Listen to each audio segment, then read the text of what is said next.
Welcome everybody to my final tea break talk of the year. I'm Elaine from Cerebra. I'm a member of the communications team, and for my final catch up this year I thought it would be great to have a chat with Chris Jones, who's Cerebra's chief executive.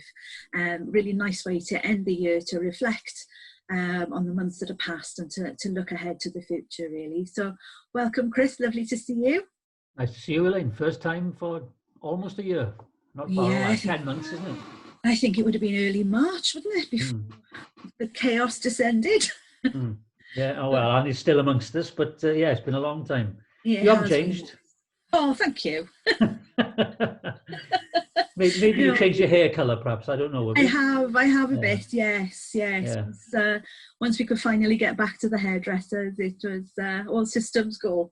Well, you know, I can't do anything hair-wise other than what I've managed to plonk onto my face here. So I thought, since I can't do anything up here, I'll add something here. Oh, it was quite festive for Christmas. Oh, I suppose so, yeah. It's been more festive. At the start of the year, it was a full face full of it. But I've managed to sort of shape it and trim it a little bit since then. So it'll probably stay on this for a while now. I don't know. We'll see. We'll see. Hopefully I'll see you before the end of next year. Yeah. To see what it's like by then. Yeah. I think it's fair to say, Chris, that nobody could have anticipated the year that we've just had.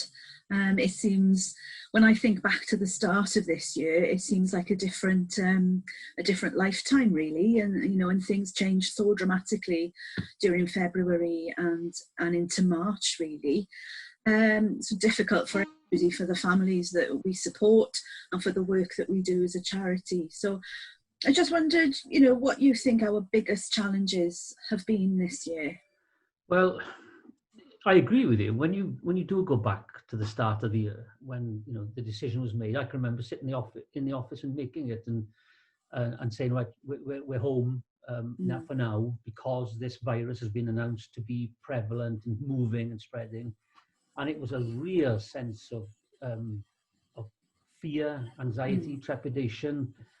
Because it was so unheard of in our lifetimes. None of us would have ever imagined having to go through anything like that. And at that stage, back in March, we had no idea what was to come. It felt like we were sort of battening down the hatches, like we were about to enter a war, which in many ways we were, and all manner of, not irrational, but unfounded fears start to pervade, and our minds get taken over by them. And I can remember in the early days, you know, sitting at home in an evening and being really frightened about what was to come, what was ahead of us, what it was going to be like. We had no idea, but it felt very, very scary. And I admit that I was really frightened by the whole thing. I'm less so now. That's a manifestation of both the fact that time is a healer, and the fact that significant progress, amazing progress, has been made by our scientists in actually developing a vaccine, which we can see now light at the end of the proverbial tunnel. So that's given us a sense of hope, albeit, and this is not meant to be a sort of a reiteration of the public message at the moment, but you know, we shouldn't at this stage ease off, because we're not out of the woods yet, and in our part of the world, in West Wales, it's perhaps the worst in the whole of the UK right now. But there's still light at the end of the tunnel. So I feel a lot less trepidatious than I did. And I imagine a lot of us feel a lot trepidatious than we did. But going back to those early days in March, and you ask about challenges that lay ahead of us. Well, of course, it's difficult at that time to have foreseen challenges in the context of an unknown situation. So it's only in retrospect, in a way, that one can look back and determine the challenges. But there was one challenge that sat in front of us back in March, which I discussed with David Irish in my office 2 or 3 days before we took the decision to shut down. And that was, and I can remember the question that I asked of him very clearly, what are the chances of us, if we shut this office down, of being able to get all staff home, not just those who are not working on the telephones, but all staff home, and still be able to maintain a fundraising operation from home? Is there any technical way that we can do that?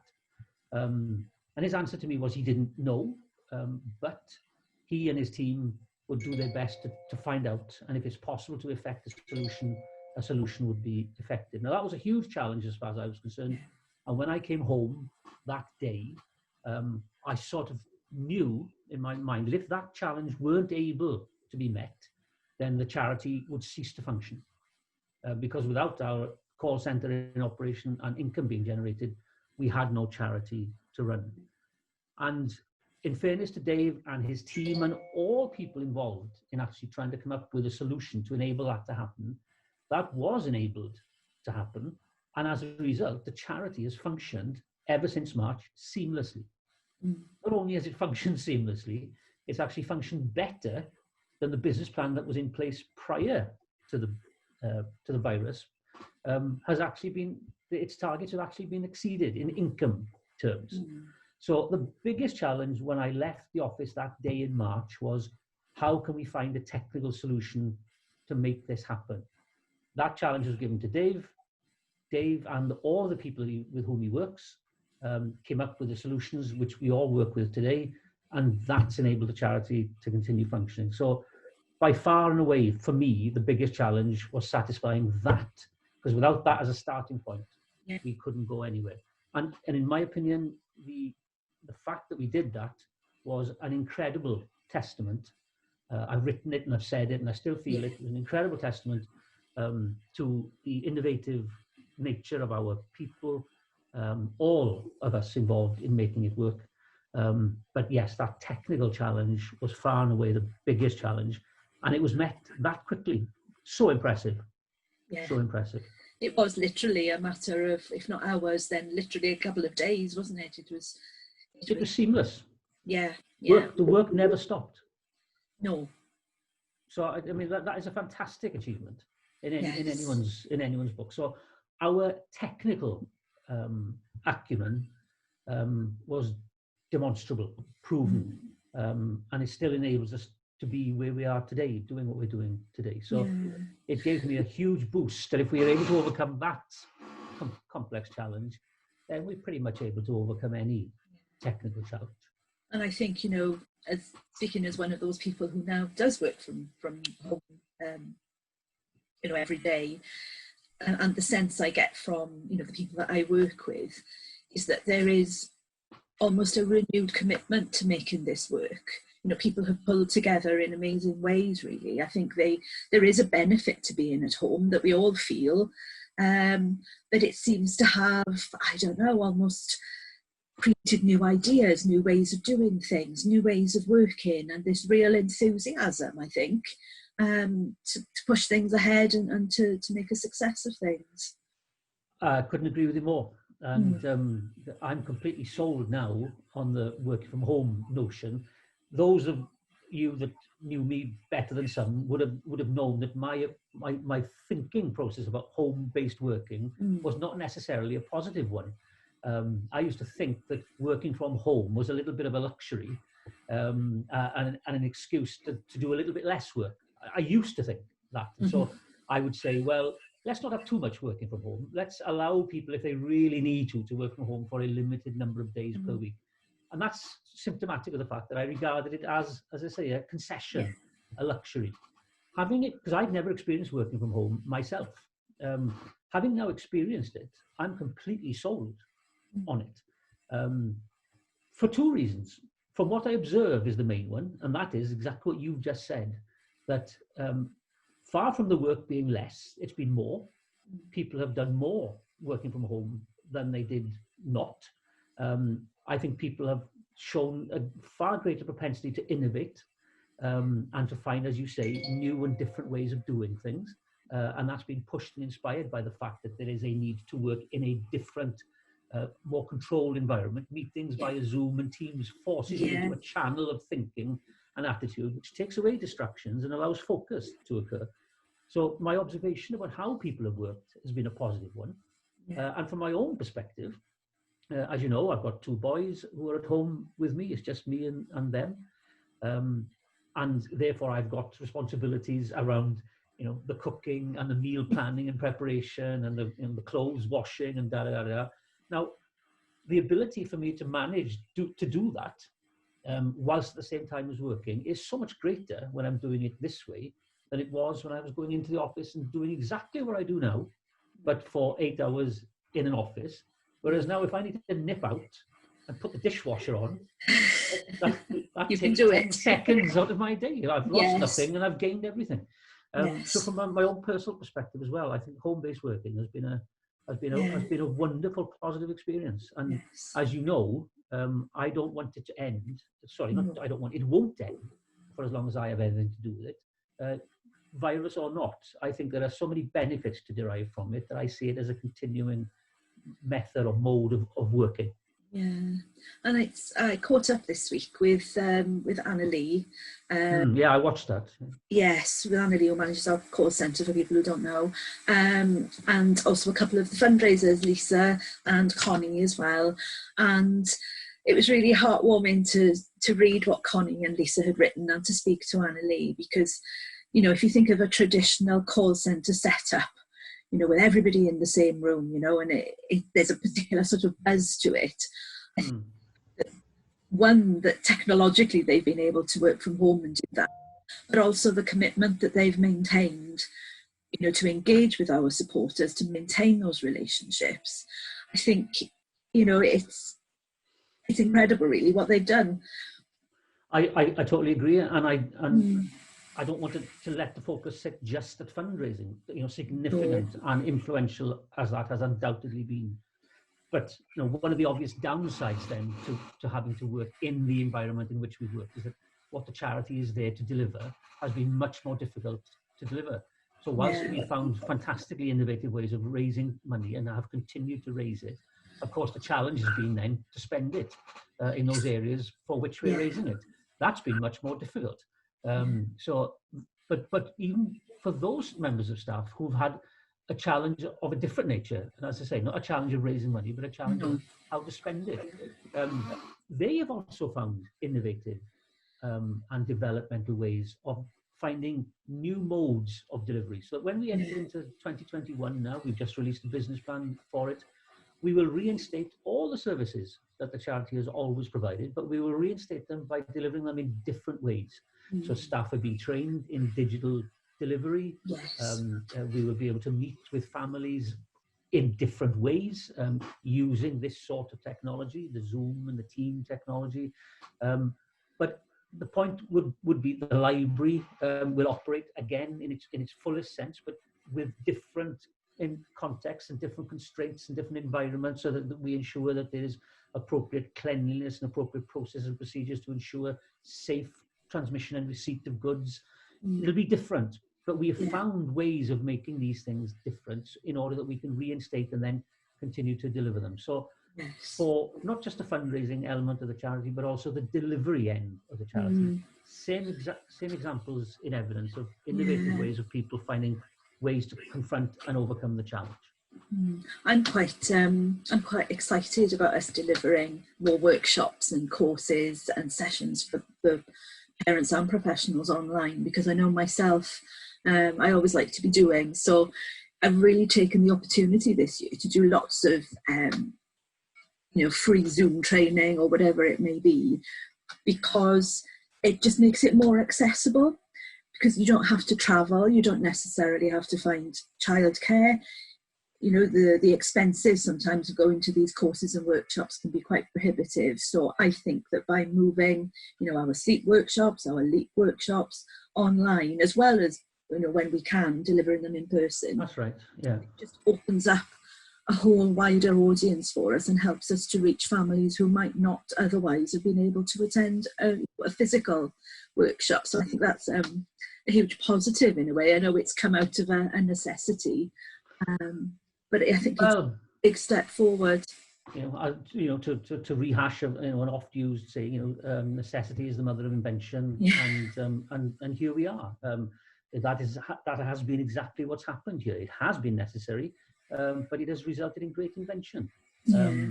And the general theme that surrounds or is pervasive through all this is our people. And again, as I've written in once or twice, out of real challenging and negative circumstances, comes the best of people. And you made reference to it at the start of one of your first questions just now. And I think that's been so much in evidence in the last year. People have shown themselves to be great. And as a result, we've delivered. I couldn't be more proud of the organisation that I work for. I've always been proud to say that I work for Cerebra. I've always valued Cerebra as an organisation. And I suppose there would be many who would say that I'm not necessarily the most obvious people person. That's probably true. That's why I don't have much of a difficulty working from home. I don't miss the social interaction particularly, but it doesn't detract from the fact that I've been so impressed and proud of the people with whom I work, whether it's virtually or otherwise. Cerebra employs a great staff of people. It's been interesting because, as you know, over the last few weeks, I've been putting together our impact report for this year. And I've got to confess that when I started, I thought, oh, heck, well, it's been such a different year, and obviously some things were affected. What am I going to have to put in this report? And it's actually quite the reverse. I'm sort of struggling because I'm having to leave some things out because it's been such a positive and productive year, added to the fact that everybody's been so engaged with what we're doing that they've got lots of stuff to give me. It's quite incredible really, because although we couldn't hold our sleep workshops, for example, and now we can because we've had the training and this, that and the other, but the support that the sleep team gave parents just generally during those initial days of the pandemic, of lockdown, when people didn't know where to turn, even if they were just signposting them to other services. It's the fact that, we were there as a point of contact for families to give them reassurance and help them with sleep, but also direct them elsewhere. And little things like, I know Jan had to close the toy library for a short while, but then we had wonderful feedback from families who said, well, it was fantastic because we got to keep the sensory toys for longer, and there's been a lot of positives this year and lots of really, I think our supporters as well, a lot of them have gone the extra mile this year. I know that you're as touched as I am really with little Barney and his Christmas song. So I don't know if anybody who hasn't caught up with Barney, he's 7 years old and he's set himself the challenge of doing 12 difficult things before Christmas, and he's raising for us now. But it's that spirit, isn't it? The spirit of our supporters wanting to continue and to fundraise for us, to support us. I think that's been the spirit of this year, really, isn't it? That we're very much so. Together. Very much so. You can probably cut this little bit out, but the postman is outside my window here. That's what I'm waving to, because he's trying to attract my attention. They say, I'm going to put this down by your door now, and I'm trying to go like this, and they're like, go away. But anyway, I've had to acknowledge, you can cut that bit out. No, I might leave it in. We'll see. But he's gone away now, probably thinking, well, is it, he's being rude. He's a mate of mine, and I'm just totally ignoring him. Oh, bless. I was going to say, at the risk of, not wanting to sort of bull it all up to say that it's all been completely positive, because clearly it hasn't all been completely positive. No. And as you know, we did a mini survey, must be a couple of months ago now, of staff to ask them what they thought about working like this and like that, and did they like X, did they like Y, and that wasn't 100% positive. It almost was, mind. There was only a small percentage of people who didn't like this way of working, and you have to respect and appreciate that. So when going forward, we still have to be cognizant of the fact that this isn't ideal for everyone, and I can understand why, because clearly the absence of social interaction is punitive to many people for very good reason. You have to be cautious about the effect on people's mental well-being when you actually work in an environment or in a context that isn't conducive to their comfort levels. Yeah. So we have to think about that going forward.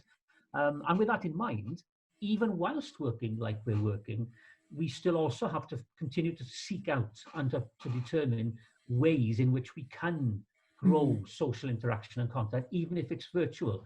I know that in the early days, Ralph was meeting some of his staff in McDonald's car parks or something. I mean, nothing wrong with that as a meeting place, but with all the social distancing involved, etc., I think it proved to be quite quite welcomed and valued. And that's just an example of the sort of innovative way that we can still find ways around the fact that there is less social interaction occurring for those who either thrive or need it in order to be comfortable with the world in which they operate. So we still have to keep an eye on that going forward.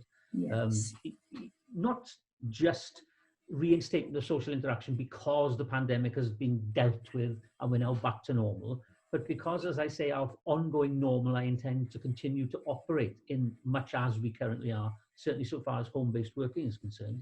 Then at the same time, we need to find better and innovative ways of ensuring that we can continue to develop a sense of social interaction. Because if we're learning now to value so much the contribution that people make to create a success for an organization, and I very much do, then the last thing we want to do is to lose sight of and track of the need to show that appreciation. And so we have to find ways of being able to do that as we go forward. There's no Christmas party this year. No, I always loved the Christmas party. So we're going to miss out on that this year. I know we're going to have a little raffle draw next week, and there'll be a lot of us together to say something. No, I'm going to miss the quiz.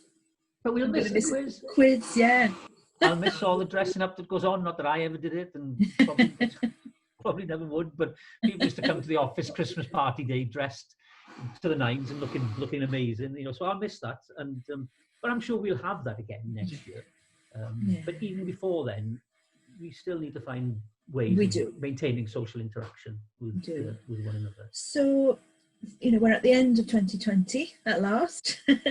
So thinking ahead for next year, Chris, what would be your best hopes for next year for the charity? Well, generally, really. Well, we've sort of already sort of touched on or gone into that in the last half an hour.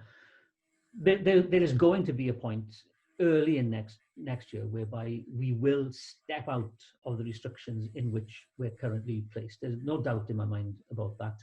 Vaccines will be rolled out, freedom will be reinstated, the world will return to a greater sense of normality next year. That's generally speaking, and no less so for all of us in Cerebra. So there will be definite changes insofar as restrictions will be removed and freedoms will be reopened, and our ability to interact with one another and with the families that we're here to support will be that much greater.